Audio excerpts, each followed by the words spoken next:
The room stood at the farthest edge of the village, built from stone and shadow, spoken of only in whispers.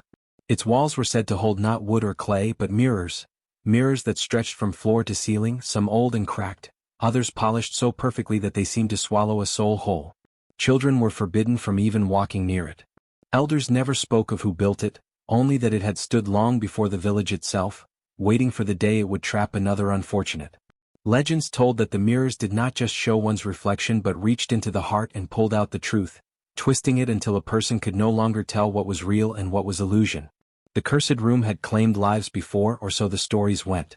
Those who entered either came out mad, silent forever, or never returned at all. Into this haunted place the girl was pushed. She was no more than 17, a gentle soul who had never raised her voice against anyone. Her kindness was like a fragile light in a world that had grown increasingly cruel toward her. But that very gentleness had made her an easy target for those who envied her spirit. Her stepmother, with sharp eyes that glowed with resentment, was the one who decided her fate. The woman, convinced that the girl's beauty, innocence and quiet strength overshadowed her own daughters, whispered that the girl should be locked away, for her own good, she said to the villagers who questioned. Some believed her, others kept their silence, too fearful to interfere. It was dusk when they dragged her to the cursed room. The sun had already begun sinking, its last light casting long red fingers across the horizon as if the sky itself tried to warn her. Her wrists were bound with coarse rope, her face pale but defiant as she stumbled against the stones. Behind her, her stepmother's daughters laughed, their mocking voices piercing the evening air. "Let's see if the mirrors love you as much as the people do," one sneered. The stepmother herself said nothing, but the curl of her lips revealed her satisfaction. The door of the room groaned as it was opened, as though it resisted being disturbed. Inside, the air was heavy, carrying a strange scent of dust and old secrets. The mirrors gleamed faintly in the dimness, their surfaces catching the last flickers of light from the outside. To step inside was like stepping into 1,000 worlds, each one reflecting the girl's terrified face back at her. She begged for mercy, her voice trembling. "Please," she whispered, "I have done nothing." But her stepmother's hand shoved her forward, hard enough to make her fall onto the cold stone floor. The door slammed behind her, sealing with an echo that rolled through her chest like thunder. Silence filled the room, broken only by her ragged breathing. Slowly she lifted her eyes. Everywhere she turned she saw herself, her hair disheveled, her tears glistening, her body hunched in despair. Yet the reflections were not exact. Some of them smiled cruelly when she did not. Some frowned with deep hatred when she only wept. Others looked older, darker, their eyes glowing faintly as though they belonged to something not human at all. She gasped and pressed her back against the nearest wall, but even there she could not escape. The mirrors framed her on every side, surrounding her in a prison of faces, her own face but not hers. The room seemed to breathe with her. Each heartbeat echoed louder as though the walls themselves pulsed. Shadows flickered across the glass, movements that had no source. A whisper slithered through the stillness, soft and untraceable. She spun, her eyes darting between reflections. "Who's there?" she cried, her voice breaking. The faces in the mirrors answered her, their mouths opening without sound, their eyes gleaming with something that sent chills down her spine. She sank to her knees, clutching her hands together as if prayer might save her. But even as she prayed, she felt the mirrors watching her with a hunger. They were not still, their surfaces rippled like water, bending her image into grotesque shapes. Her reflection's eyes widened, lips stretching into cruel grins she never made. One leaned closer to the glass, pressing its palms against the inside as though it might crawl out and take her place. She screamed, her voice swallowed by the stone and glass, but no one outside would hear her cries. The stepmother stood beyond the door, her ear pressed against the cold stone, listening. When the first muffled scream reached her, she smiled. She imagined the girl clawing at her own image, breaking under the weight of her own face. She turned away, certain that by morning, either madness or silence would have claimed her stepdaughter. To the woman this was justice, punishment for daring to outshine her own blood. Inside, the girl's tears streaked her cheeks, but beneath the terror, a spark of something new began to rise. The mirrors reflected her suffering, yes, but they also revealed the truth of the malice that had driven her here. In each cruel smile, in every hateful twist of her reflection, she saw not herself but the venom her stepmother had poured into her life. The room, cursed though it was, seemed to know she did not belong among its victims. Something stirred in the glass, something that watched her as closely as it had consumed those before her.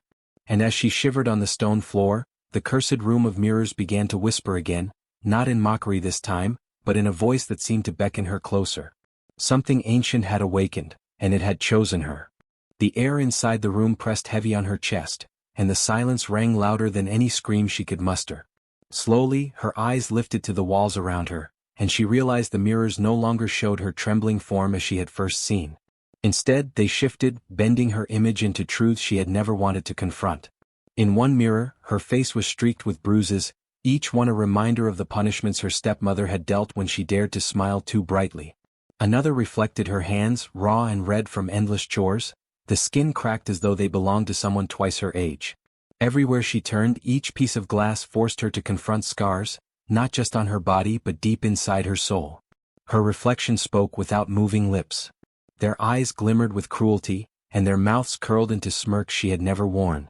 "You are nothing," one whispered, its voice sharp as the stepmother's scolding had always been. Another sneered, "You think kindness can protect you?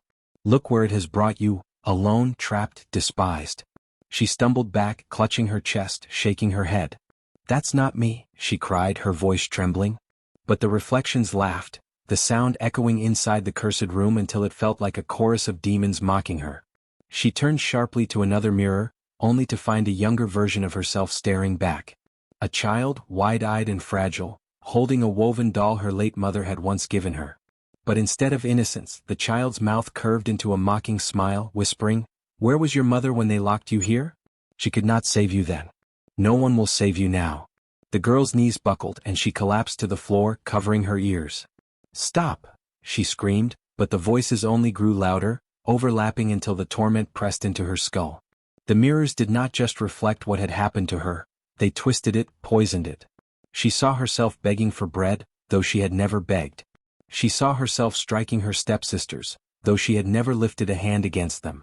She saw herself standing in the center of the village, shouting curses, though her lips had never known such words.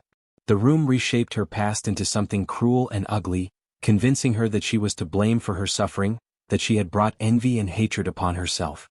She clawed at her arms, desperate to feel the reality of her own skin. "This isn't true," she whispered to herself. But the mirrors would not let her look away. They dragged her attention back with flickers of light, forcing her to watch as her face twisted into grotesque versions of herself. One image showed her eyes sunken, her mouth open in an endless scream.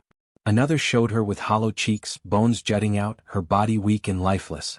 Yet another image showed her laughing alongside her tormentors, as though she had been their accomplice all along. The cruelty cut deeper than any whip or slap. It was her own face, her own body, turned against her. Each reflection seemed to know exactly which wound to press, which memory to tear open. They mocked her loneliness when her father left her in the stepmother's care. They replayed nights she cried into her pillow, twisting the sound into shrill laughter. They reminded her of the day she lost the necklace her mother gave her, warping it into a vision where she saw herself throwing it away, ungrateful and careless. Her tears streamed, but even they became weapons. In one mirror, her reflection licked the tears, sneering, "You feed us with your weakness."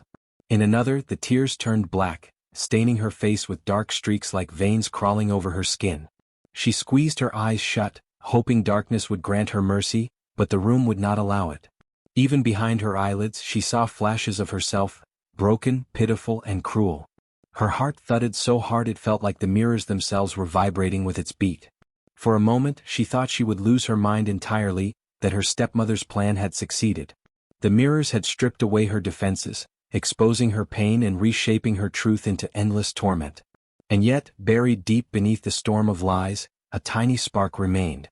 With every insult hurled at her, with every twisted memory shoved before her eyes, she felt something building, not just sorrow but anger. The mirrors mocked her scars, but in doing so, they reminded her she had survived them. They showed her cruelty, but cruelty was something she had endured and lived through. Though she still trembled, though her tears still fell, something inside her whispered against the voices, "This is not who I am. I am more than this." For now the voices drowned her out. For now her body curled small on the cold stone floor, her hands clutching her ears against the torment. But the mirrors did not realize they were feeding the very fire they hoped would consume her. Her body could no longer bear the weight of what the mirrors forced upon her. Her chest heaved as though the air itself had turned to stone, pressing against her ribs until she could scarcely breathe. Each reflection was sharper, crueler, more vicious than the last. They hissed her failures and magnified her wounds until her own voice, trembling and hoarse, was drowned beneath their laughter. She staggered to her feet, fists clenched so tightly her nails dug into her palms. The fire swelling in her chest was no longer sorrow, no longer weakness, it was fury. A scream ripped from her throat, raw and primal, louder than anything she had ever known. It shook the stale air in the cursed room, echoing against the glass walls like 1,000 cries answering her. Driven by something she did not recognize, something deeper than herself, she lunged at the nearest mirror and struck it with all her strength. The sound was not the shatter she expected. No rain of broken shards fell to the floor. Instead, the mirror pulsed beneath her palm, trembling as though it were alive. Cracks of light split across its surface, jagged veins glowing white-hot. Then, instead of splintering outward, it seemed to bleed, streams of light and shadow spilling out as though the glass had been hiding a wound. The illumination cut across her face, blinding her for a moment, while the shadows twisted into shapes that curled around her body like smoke. She stumbled back, her hands shaking. Her heart pounded, not only in fear but in recognition. Something inside her responded to what she had released. The mirrors went silent, their cruel voices gone. For the first time since she had been thrown into the cursed room, the mocking stopped. All around her, every reflection froze, their mouths sealed, their twisted faces still. But the silence was not empty, it vibrated with tension as though the room itself was holding its breath. She raised her hand slowly, staring at her palm. It glowed faintly, a shimmer of light threaded with something darker, shifting like liquid shadow. Her reflection in the mirror no longer sneered at her. It stared back wide-eyed, almost afraid. For a heartbeat, she saw herself not as the broken girl the mirrors wanted her to believe, but as something different, something powerful. The light from the cracked mirror spread, crawling like fire across the other walls. Each surface quivered, the glass rippling like disturbed water. The shadows writhed within the glow, twisting into forms that looked like wings, like claws, like the outlines of spirits too vast to be contained. She could feel them brushing against her skin, whispering, not with cruelty this time but with recognition, "We have waited." She sank to her knees, overwhelmed. The girl who had entered the room was being stripped away, but not by cruelty this time. It was transformation. Her scream had broken more than silence. It had torn a hole in the curse that bound the room, and now something long hidden stirred. The mirrors had not defeated her. They had awakened her. Her breathing steadied. Her tears dried. She lifted her head once more, her eyes catching the glow from the cracks. They did not look like the eyes of the girl who had been mocked, tormented, and broken. They burned with light and shadow, with fury and something beyond it. Mercy gone, compassion stripped away, leaving only raw truth and strength. What had been meant to destroy her had instead summoned something neither the stepmother nor the village had ever imagined. A force born from her pain, drawn out through her scream. The mirrors trembled as if in fear. The light from the cracked mirror spread like fire through the room, leaping from wall to wall until every surface trembled with an eerie glow. The air thickened, humming with a power that seemed too vast for the small chamber. She stood at the center, her chest rising and falling with ragged breaths, her body still shaking from the scream that had torn itself free moments ago. But now something else was happening. The reflections surrounding her began to change. No longer did they mock her. No longer did they whisper cruelty. Instead, they started to move differently, as though they were no longer bound to her body's gestures. Each reflection peeled away from the glass with a shudder, stepping forward with independent will. Dozens of versions of herself filled the cursed chamber, some wounded, some weeping, some glaring with fury. They circled her, each face lit by the fractured glow, each one carrying a fragment of her life's suffering. At first she trembled, afraid of being swallowed by them. But as the circle tightened, she realized these were not enemies. They were the pieces of her, the shards of pain, kindness, endurance, and rage she had carried for years. The mirrors had trapped them, forced her to watch them until she believed she was broken beyond repair. Now as they converged, they no longer mocked her, they sought to rejoin her. One by one they stepped into her body. Each impact was like a jolt, a burst of memory searing through her veins. She felt the sting of every insult, the weight of every chore meant to humiliate, the ache of every lonely night where no one saw her tears. But she also felt the warmth of her laughter, the beauty of her resilience, the stubborn strength that had carried her until this moment. With every reflection absorbed, she grew taller in spirit, heavier in presence, and more distant from the frail girl who had been thrown into the room. The final reflection stood before her, the one that looked most like her, yet not at all. Its eyes were hollow, its face blank, as though it carried the emptiness she had buried deep inside. It lingered, tilting its head, waiting. She reached out with trembling fingers, touched its featureless cheek, and felt a rush so powerful it nearly knocked her to her knees. Then it stepped into her, merging with her soul. Silence fell. When she opened her eyes again, the mirrors no longer reflected a girl. They no longer reflected anything at all. The glass rippled like dark water, retreating from her as though recoiling in fear. She raised her hand, reached toward one of the nearest mirrors, and saw only an empty oval where her face should have been. Smooth, pale skin stretched across where her features had once been, no eyes, no mouth, no softness left to mistake for innocence. She was faceless. Yet the absence was not emptiness, it was power. Without a face, she no longer bore the marks of tears or smiles, cruelty or kindness. She was not a victim, not a daughter, not even merely human. She had become something beyond recognition, a vessel stripped of mercy, carved from her suffering and reforged by the power that had answered her scream. The mirrors cracked fully now, splintering with sharp shrieks that echoed like dying voices.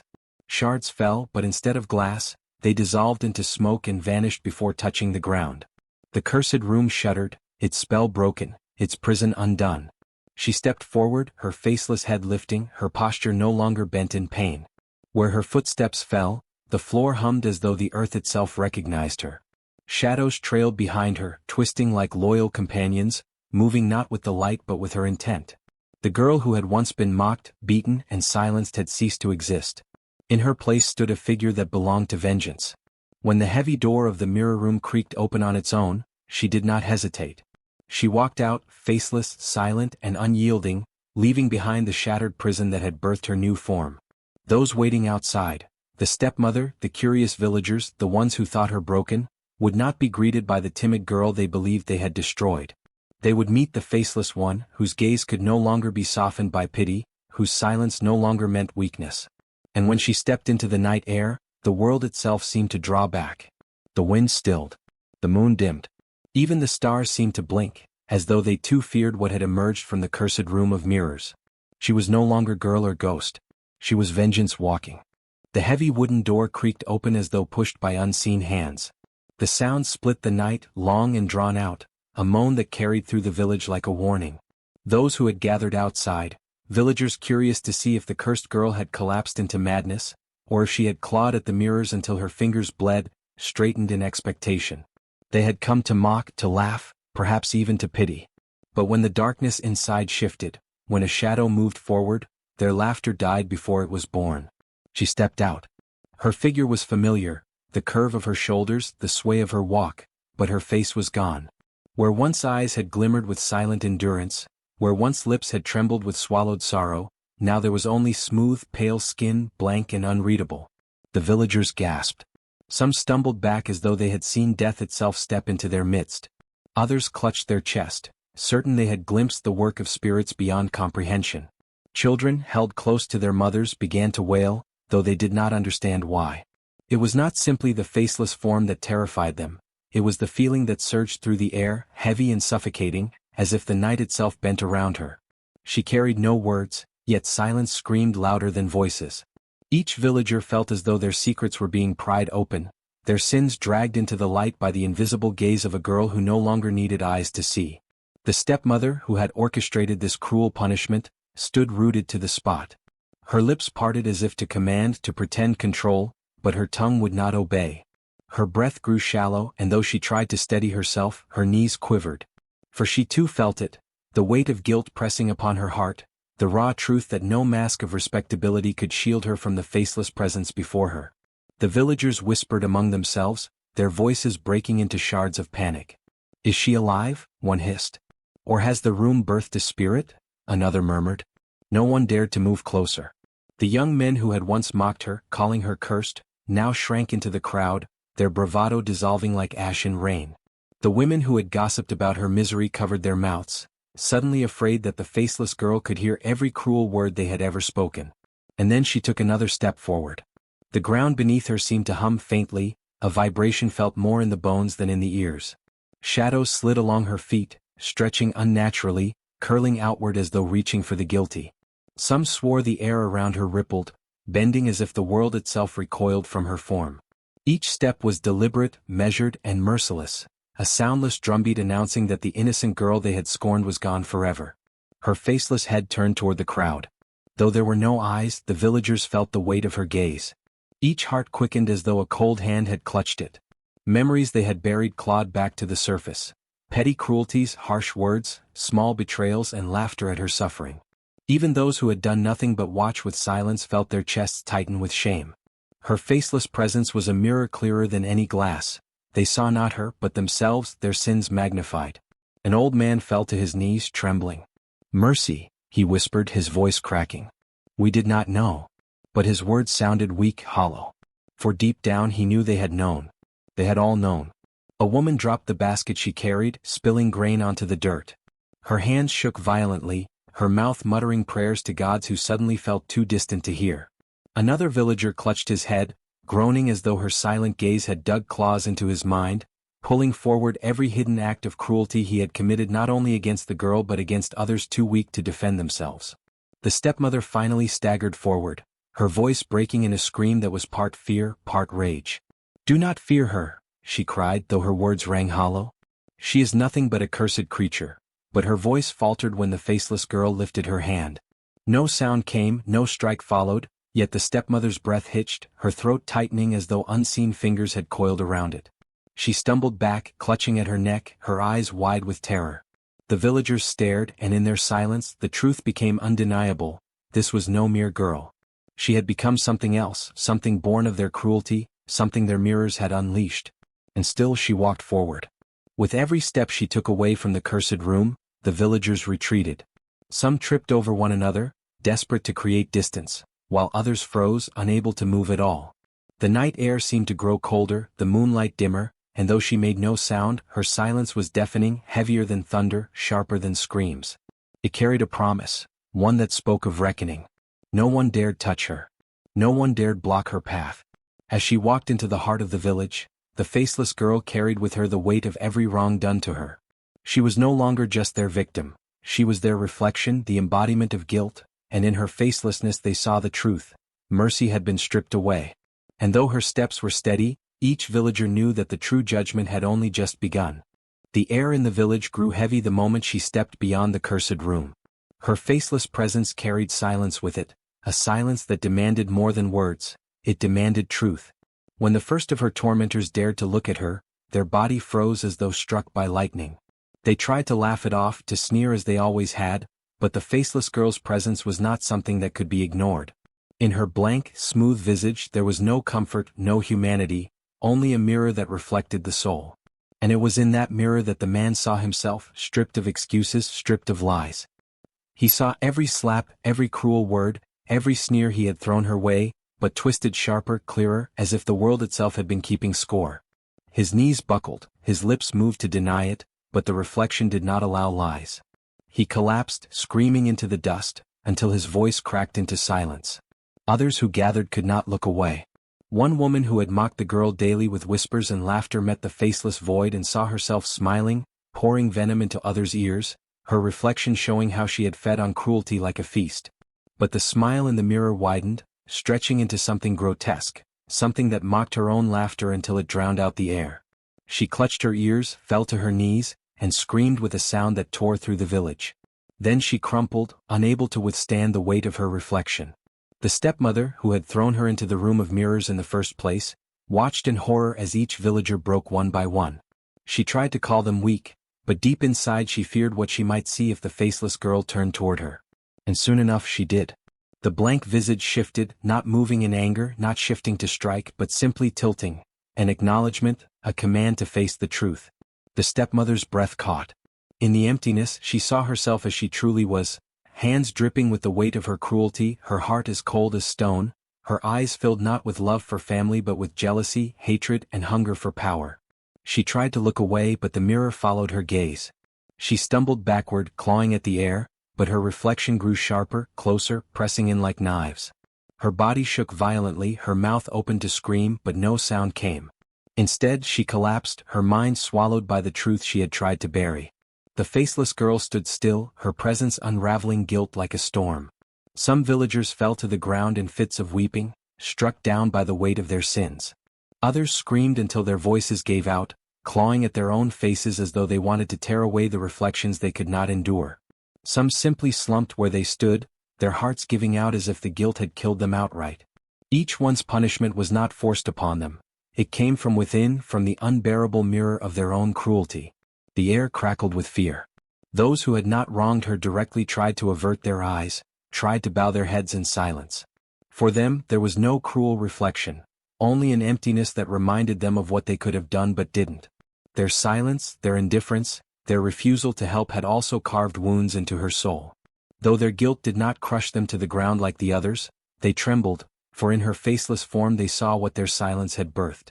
They wept not from madness but from shame, for the girl they had ignored had become something far greater than them, something beyond their small lives. The village became a place of unraveling. The screams of the guilty echoed against the huts, piercing the air until the sound became unbearable. Mothers clutched children to their chests, fathers lowered their heads, young men and women trembled at the sight of the faceless girl walking slowly through the dust. Every step was a judgment, not through weapons or fire but through truth. She need not strike, her vengeance was their own undoing. By nightfall the village was no longer the same. Fires that once burned bright in the center of the community flickered low, as if ashamed to glow. The guilty either lay dead, broken, or lost in madness. The innocent, or those less guilty, cowered in silence, unwilling to speak her name. And at the heart of it stood she, the faceless one, her presence like a blade cutting through lies, her silence louder than any storm. The villagers knew then that the room of mirrors had not been her prison, it had been their doom.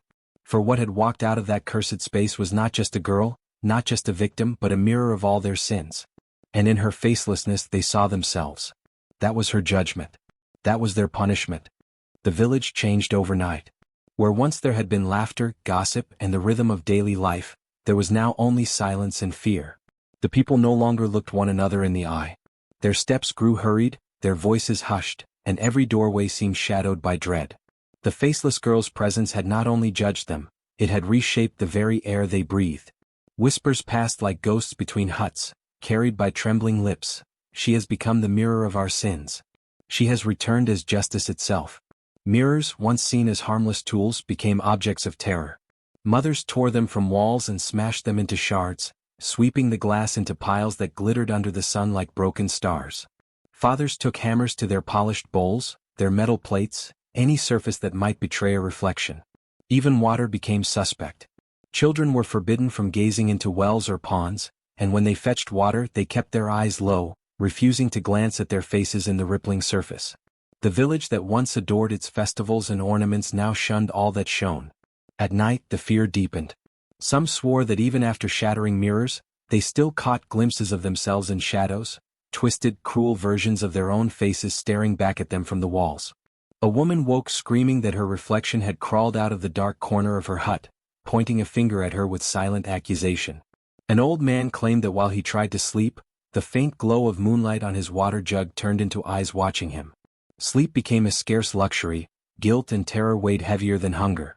The stepmother's fall had spread like fire across the village. Everyone had seen her collapse beneath the weight of her reflection, her once sharp tongue silenced forever. Some said she had been dragged into the cursed room again by unseen hands. Others whispered that she still roamed the shadows, faceless like the girl, a second mirror that stalked those who had wronged her. Children covered their eyes when passing her empty hut, terrified they might glimpse her ghost through a crack in the walls. But beneath the fear was an unshakable truth. The villagers knew their own hands had built this curse. They whispered it around fire pits, too ashamed to say it loudly. We fed her to the mirrors. We turned away when she suffered. We mocked instead of helping. Their cruelty had created the faceless spirit, and now that spirit would not leave them.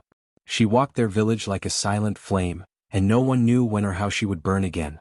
The marketplace, once bustling with barter and chatter, became an abandoned square. Merchants laid out their wares with shaking hands, glancing around as though expecting their reflections to leap out at them. Some stopped trading altogether, claiming that every coin showed more than just its shine, that faces swam across its surface, accusing them with each exchange. Even children refused to play with marbles or glass beads, For every round surface was another chance to see what they most feared. Some villagers tried to flee. They gathered bundles of food and water, clutching their children, and crept toward the edges of the village. But as they reached the threshold, they swore they felt eyes on them. The shadows grew longer, the path darker, until the weight of guilt turned their feet to stone. No matter how far they tried to run, they ended up circling back, as though the faceless girl's presence bound them to the land. Others whispered that the village itself had become cursed ground, a place where cruelty had planted its roots and would never let go. In hushed tones they spoke of justice. Some, trembling with fear, admitted that the faceless girl had not struck them with hands or weapons. She had not shouted or cursed. She had only existed, and in that existence they had seen themselves. To some this was divine punishment, to others it was a cleansing. "She is the spirit of justice," one elder muttered, his eyes wide with both fear and reverence. "What we did to her we did to ourselves. The mirrors only showed us the truth." Still, fear ruled more than reverence. Doors were barred earlier than ever before. Fires burned through the night, not for warmth, but for comfort against shadows. Some slept with cloths tied across their faces, as if covering their features could hide them from her faceless gaze. The wind, when it whistled against broken glass, carried sounds like whispers, and many swore the voices were their own reflections calling them by name.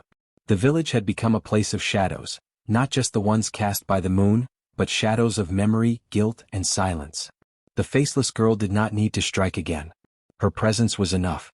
The villagers, in their desperation to hide from their own reflections, had destroyed every trace of beauty, every glimmer of light.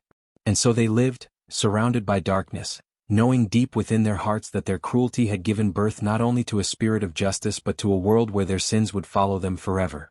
The night of reckoning came with a silence heavier than thunder. The village, already steeped in fear, seemed to hold its breath as the faceless girl moved through its narrow paths. No torch lit her way, yet her presence seemed to draw light from the air itself, casting long, unnatural shadows across the ground. Whispers of her arrival crawled from hut to hut, but no one dared step outside. They knew where she was going. Only one person remained untouched by the judgment: the stepmother, the one who had first thrust her into the cursed room of mirrors. The stepmother sat rigid in her hut, clutching a cracked piece of bronze that once served as her mirror. Her eyes were wild, darting to every corner of the room, though no reflection stared back at her anymore. She had smashed every surface, covered every vessel of water, yet she felt them all the same, reflections pressing in, watching, waiting. Her breaths came shallow and sharp, her heart drumming louder with each second. She had told herself she was safe, that she was different, that she had only been protecting herself. But deep inside, she knew her cruelty had carved this fate. Then the door opened without a hand touching it. The air grew still. The faceless girl stepped inside, her presence filling the room with a silence so complete it drowned even the stepmother's frantic breaths. The woman's lips parted, desperate to speak, to plead, but no words came. Her throat tightened, as though the very air conspired against her. She stumbled backward, clutching her chest, her gaze locked on the figure before her. Where a face should have been, there was only smoothness, an abyss of nothing that reflected everything. In that emptiness, the stepmother saw herself, not with her eyes but with the weight of her soul. She saw every cruel word she had spoken, every lash of the tongue, every moment she had turned love into scorn. She saw the day she had locked the girl inside the mirrored room, her lips twisted in triumph, her eyes gleaming with malice. She saw her reflection multiplied endlessly, each version sneering back at her, each one more monstrous than the last. The faceless girl raised a hand. Slowly, deliberately, as though pulling the truth from the marrow of the stepmother's bones. The woman screamed, but no one came to her aid. Her body convulsed as the mirrors of her soul came alive around her. Shards of light and shadow rose in the air, invisible yet sharp as blades, surrounding her in a cage of reflections. She saw herself over and over, 1,000 cruel smiles, 1,000 spiteful eyes, until her mind cracked beneath the weight. "Please," she tried to whisper, but the reflections spoke over her. Her own voice echoed back, mocking, condemning. "You locked her away. You made her suffer. You birthed this vengeance. Her hands clawed at her face as if trying to tear the reflections away, but there was no escape. With one final motion, the faceless girl closed her hand into a fist. The stepmother's scream split the silence, then cut off abruptly as her body dissolved into her own reflection. It was as though she had been pulled inside herself, swallowed whole by the cruelty she had created. When the echoes faded, There was nothing left but the hollow shell of her hut, the air still heavy with the taste of her fear. The faceless girl lowered her hand, unmoved, unshaken. She did not gloat, nor did she linger. Her vengeance had been delivered, her judgment complete. Without a word, she turned and walked back into the night, leaving behind only silence. The villagers who had listened from their shuttered homes dared not speak of what they had heard. But deep in their hearts, they knew the stepmother had met her end not by the faceless girl's cruelty, but by her own reflection, the truth she could no longer escape. And so the final reckoning was complete. The spirit of justice had spoken, and the world would never forget. The night after the stepmother's final scream faded into silence, the village sat in a strange stillness, as though the earth itself was holding its breath. No rooster crowed, no dog barked, no child whimpered. It was as if the entire place had been drained of sound, waiting for what might come next. In the darkness, the faceless girl stood for a moment at the edge of the village, her presence both terrifying and mesmerizing. The air around her pulsed with the weight of unfinished echoes. Every hut door was closed, yet every villager could feel her nearness as though she were inside their very walls. None dared to move. None dared to breathe too loudly. She lingered, faceless and silent, staring at the land that had birthed her suffering and her transformation. For a heartbeat, it seemed she might continue her vengeance, that her judgment might stretch beyond the guilty into every fearful soul that now cowered before her. But then, as suddenly as she had come, she turned away. Her bare feet touched the soil with a soundless grace, and she walked into the horizon of shadows. Some claimed they saw the air ripple behind her as if the world was swallowing her up. Others swore she dissolved into mist, her form melting into the folds of night itself. The villagers, trembling in their hiding places, finally dared to emerge when her presence could no longer be felt. Torches flickered as they gathered in silence, each face pale with terror. "She is gone," one whispered, but even that voice sounded too loud in the fragile stillness. They turned their eyes toward the cursed hut that had imprisoned her, toward the room of mirrors that had birthed a spirit of vengeance. What they saw froze their hearts. The door of the mirror room stood wide open, though none remembered opening it. A faint breeze stirred within, carrying with it a strange glimmer. One by one the villagers crept closer, their fear battling with their need to know. Inside, the walls that had once held countless mirrors no longer gleamed. Instead, they were bare, smooth and gray as ash. Not a single shard of glass remained, not on the floor, not on the walls, not even a fragment in the corners. The room had emptied itself, leaving only fine dust glittering faintly in the moonlight. When one man bent to touch the dust, it dissolved instantly, vanishing between his fingers like smoke. "It's gone," a woman whispered. "Every mirror, gone." The room that had reflected pain, that had trapped a girl in endless torment, had collapsed in on itself. Some said the mirrors had followed her into the night, carrying with them the memories and sins they once held. Others believed the room had been a living curse, destroyed now that vengeance had been fulfilled. Whatever the truth, the sight filled the villagers with dread and awe. They backed away from the door, crossing themselves, muttering prayers, and swearing never to build such a place again. That night no one slept. Mothers clutched their children close. Fathers sharpened spears, though they knew no weapon could protect them from what they had seen. Stories sprouted like wildfires among them. Some swore that the faceless girl had walked toward the forest, where shadows gathered thick as roots. Others whispered she had gone to the river, her form merging with its dark waters. A few claimed she had risen into the sky, becoming a star whose glow was hidden from human eyes.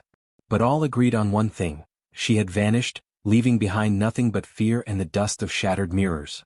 The morning sun rose weak and pale, its light falling over the village like a hesitant hand. The air still felt heavy, the silence too deep. When the villagers passed by the hut again, they found that even the dust had disappeared. The room now stood empty, barren, lifeless, as though it had never been filled with mirrors at all. Only those who had seen it the night before could confirm its existence, and even they wondered if their eyes had deceived them. Over time, grass began to grow across the threshold, slowly swallowing the cursed place. Yet no villager dared to step inside, not even to claim the land. They left it untouched, a hollow reminder of the girl who had entered with a face and left without one, only to return vengeance upon them all. Children were warned to keep away from the hut, though they whispered to each other that if they pressed their ears against its walls, they might hear faint echoes of broken glass, or their own voices laughing cruelly back at them. As for the faceless girl, she was never seen again. Her absence was more haunting than her presence had been, for the villagers could never be certain if she was truly gone or if she lingered, unseen, watching from beyond. They feared their own reflections, avoided mirrors for years, and spoke her name only in hushed tones. She had vanished into the night, yes. But the memory of her remained sharper than any shard of glass, cutting deep into the hearts of those who had wronged her. And though the room of mirrors had turned to dust, its curse lived on in whispers, in fearful glances, and in the heavy silence that lingered over the village for generations. They called her disappearance a vanishing, but in truth she never left. Her story clung to the village like smoke after a fire, seeping into every household, every whispered conversation, every warning spoken by trembling lips to wide-eyed children. The elders, who had seen the faceless girl walk into the night, carried her memory like a scar, and though they aged, their voices never softened when retelling her tale. It was not told as a simple story, it was passed down as a warning, a curse, a truth that could not be escaped. At first, the villagers tried to bury the memory alongside the dust of the shattered mirror room. They avoided speaking of her, avoided mirrors, avoided silence itself. But silence has a way of returning just as she had. Slowly, the legend began to take shape, no longer only about a girl who had been locked in a room but about the spirit she had become, faceless and eternal. Mothers whispered it over cradles, telling their children to treat others with kindness, because cruelty always calls back the one without a face. Fathers told it over fires, their voices heavy with fear, warning their sons that mocking the weak or laughing at another's suffering could summon her gaze in their sleep. Children, as children do, tested the boundaries of the tale. They stood before still water at night, daring each other to see if her faceless form might ripple behind their own reflections. They pressed their palms against polished metal, whispering cruel words, only to shriek in terror when the wind blew or when their own reflection blurred with the flicker of firelight. It was said that if you mocked another while staring into glass, your reflection might shift, mouth stretching wider, eyes hollowing into pits, until you no longer recognized yourself. That was her sign, the faceless girl reminding you she was near. As the years stretched into decades, her legend reached beyond the village. Travelers carried the story into neighboring lands, and soon it grew like a living thing, each retelling adding new edges of fear. Some claimed she walked only at night, moving from village to village, her faceless form slipping into huts to peer into the mirrors people dared to keep. Others said she lived inside reflections themselves, waiting, watching, ready to pull those who mocked innocence into her silent world where their own guilt would consume them. Wherever cruelty was born, the faceless one would appear. Generations passed, but the story refused to die.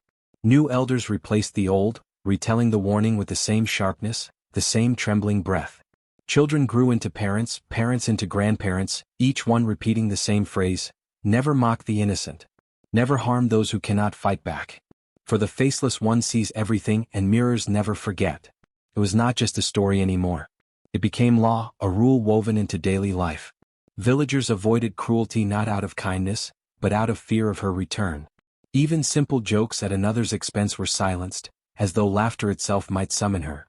And whenever a mirror cracked on its own, or a child swore they saw something move in a reflection, the whispers grew louder, "She is near. She has not gone." The faceless girl became more than human in their memory. She became a spirit of justice, a shadow of vengeance, a reminder that the world itself has no patience for cruelty. To the guilty, her story was a curse that haunted their sleep. To the innocent, it was a shield, proof that their suffering would never be forgotten, that someday, even if it took years, the faceless one would rise to defend them. Thus her legend burned brighter with each passing year. And though no one ever saw her again, everyone knew she could return at any moment, through the fragile glass of a mirror, through the trembling surface of a river, or even in the blackness of another's eyes. She needed no face, for her presence was enough to freeze the cruel where they stood. And so she lived on, not as a girl, not even as a ghost, but as a story sharper than broken glass, carried forever in whispers and warnings. Beware the faceless one. She was once a girl like us, but now she is the judgment we cannot escape.